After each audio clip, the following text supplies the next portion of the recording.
So to sum up then, reserves and resources are all based on future forecasts of production costs and oil prices. Okay? All of those forecasts are subject to uncertainty, sometimes extreme uncertainty. And you could argue the biggest uncertainty of anything would be the oil price anyway. Okay? So another feature of the reserves that are quoted, you might want to look to see what oil price forecasts they were using to generate those volumes, because that can make a big difference. Okay? Is it a reasonable assumption of future oil prices, or are they assuming $200 oil? But actually, if they use $200 oil, they'd actually get the smallest bookable barrels, wouldn't they? They might get a high MPV, but they wouldn't have very many barrels. So are they assuming an artificially low price just to boost the barrel number?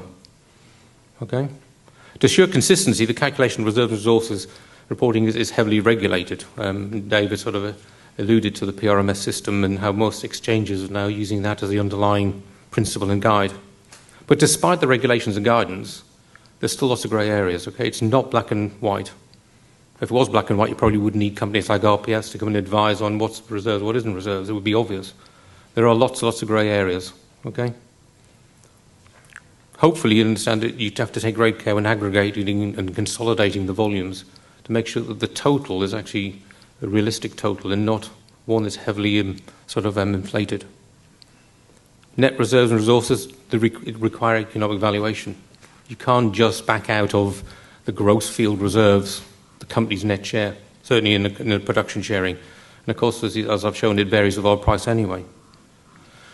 In the end of the day, though, it's the value of the oil and gas resources that are important.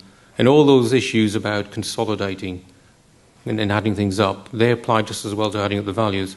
There's a danger, this is the final point, which I'll go to in March, is to do all this aggregation, to take the total volume, to try and turn that into a value.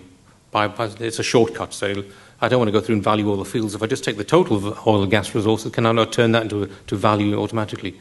Unfortunately, I believe you can't. You have to go through and value all the fields separately and then aggregate the values. And when you're aggregating those values, you've got to obey some of the same rules that we've just gone through on the volumes.